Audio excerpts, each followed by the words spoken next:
Gênesis capítulo 1. No princípio Deus criou os céus e a terra. Era a terra sem forma e vazia, com trevas cobriam a face do abismo, e o Espírito de Deus se movia sobre a face das águas. Disse Deus: haja luz, e houve luz. Deus viu que a luz era boa, e separou a luz das trevas. Deus chamou a luz dia, e as trevas chamou noite.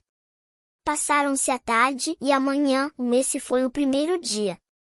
Depois disse Deus: haja entre as águas um firmamento que separe águas de águas. Então Deus fez o firmamento e separou as águas que estavam embaixo do firmamento das que estavam por cima. E assim foi. Ao firmamento Deus chamou céu. Passaram-se a tarde e a manhã, esse foi o segundo dia. E disse Deus: ajuntem-se num só lugar as águas que estão debaixo do céu, e apareça a parte seca. E assim foi. A parte seca Deus chamou terra, e chamou mares ao conjunto das águas. E Deus viu que ficou bom. Então disse Deus: cubra-se a terra de vegetação, plantas que deem sementes e árvores cujos frutos produzam sementes de acordo com as suas espécies. E assim foi. A terra fez brotar a vegetação, plantas que dão sementes de acordo com as suas espécies, e árvores cujos frutos produzem sementes de acordo com as suas espécies. E Deus viu que ficou bom. Passaram-se a tarde e a manhã, esse foi o terceiro dia. Disse Deus: haja luminares no firmamento do céu para separar o dia da noite. Sirvam eles de sinais para marcar estações, dias e anos. E sirvam de luminares no firmamento do céu para iluminar a terra. E assim foi. Deus fez os dois grandes luminares, o maior para governar o dia e o menor para governar a noite, fez também as estrelas. Deus os colocou no firmamento do céu para iluminar a terra, governar o dia e a noite, e separar a luz das trevas. E Deus viu que ficou bom. Passaram-se a tarde e a manhã, esse foi o quarto dia. Disse também Deus: encham-se as águas de seres vivos, e sobre a terra voem aves sob o firmamento do céu. Assim Deus criou os grandes animais aquáticos e os demais seres vivos que povoam as águas, de acordo com as suas espécies, e todas as aves, de acordo com as suas espécies. E Deus viu que ficou bom. Então Deus os abençoou, dizendo: sejam férteis e multipliquem-se. Encham as águas dos mares. E multipliquem-se as aves na terra. Passaram-se a tarde e a manhã, esse foi o quinto dia. E disse Deus: produz a terra seres vivos de acordo com as suas espécies, rebanhos domésticos, animais selvagens e os demais seres vivos da terra, cada um de acordo com a sua espécie. E assim foi. Deus fez os animais selvagens de acordo com as suas espécies, os rebanhos domésticos de acordo com as suas espécies, e os demais seres vivos da terra de acordo com as suas espécies. E Deus viu que ficou bom. Então disse Deus: façamos o homem à nossa imagem, conforme a nossa semelhança. Domine ele sobre os peixes do mar, sobre as aves do céu, sobre os animais grandes de toda a terra e sobre todos os pequenos animais que se movem ente ao chão. Criou Deus o homem à sua imagem, a imagem de Deus o criou, homem e mulher os criou. Deus os abençoou, e lhes disse: sejam férteis e multipliquem-se. Encham e subjuguem a terra.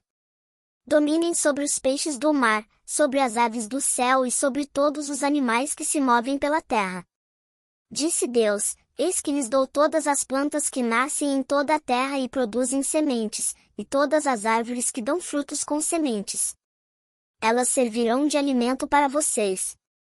E dou todos os vegetais como alimento a tudo que tem em si fôlego de vida, a todos os grandes animais da terra, a todas as aves do céu e a todas as criaturas que se movem ente ao chão. E assim foi. E Deus viu tudo o que havia feito, e tudo havia ficado muito bom. Passaram-se a tarde e a manhã, esse foi o sexto dia. Gênesis capítulo 2. Assim foram concluídos os céus e a terra, e tudo o que neles há. No sétimo dia Deus já havia concluído a obra que realizará, e nesse dia descansou. Abençoou Deus o sétimo dia e o santificou, porque nele descansou de toda a obra que realizará na criação.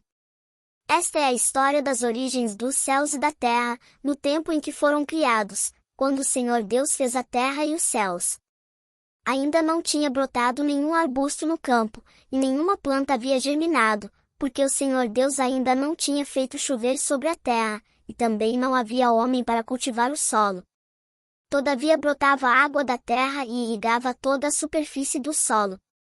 Então o Senhor Deus formou o homem do pó da terra e soprou em suas narinas o fôlego de vida, e o homem se tornou um ser vivente.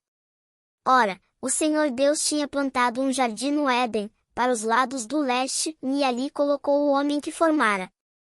O Senhor Deus fez nascer então do solo todo tipo de árvores agradáveis aos olhos e boas para alimento.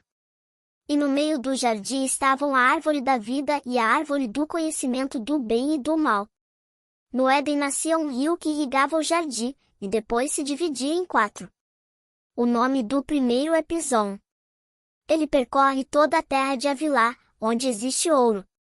O ouro daquela terra é excelente, lá também existem o bélio e a pedra de ônix. O segundo, que percorre toda a terra de Cuxi, é o Giron. O terceiro, que corre pelo lado leste da Síria, é o Tigre. E o quarto rio é o Eufrates. O Senhor Deus colocou o homem no jardim do Éden para cuidar dele e cultivá-lo. E o Senhor Deus ordenou ao homem, coma livremente de qualquer árvore do jardim, mas não coma da árvore do conhecimento do bem e do mal, porque no dia em que dela comer, certamente você morrerá. Então o Senhor Deus declarou: não é bom que o homem esteja só, farei para ele alguém que o auxilie e lhe corresponda.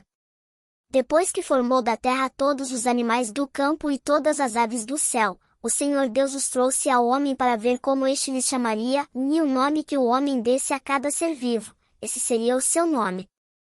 Assim o homem deu nomes a todos os rebanhos domésticos, às aves do céu e a todos os animais selvagens. Todavia não se encontrou para o homem alguém que o auxiliasse e lhe correspondesse. Então o Senhor Deus fez o homem cair em profundo sono e, enquanto este dormia, tirou-lhe uma das costelas, fechando o lugar com carne. Com a costela que havia tirado do homem, o Senhor Deus fez uma mulher e a trouxe a ele. Disse então o homem: esta, sim, é osso dos meus ossos e carne da minha carne. Ela será chamada mulher, porque do homem foi tirada. Por essa razão, o homem deixará pai e mãe e se unirá à sua mulher, e eles se tornarão uma só carne. O homem e sua mulher viviam nus, e não sentiam vergonha.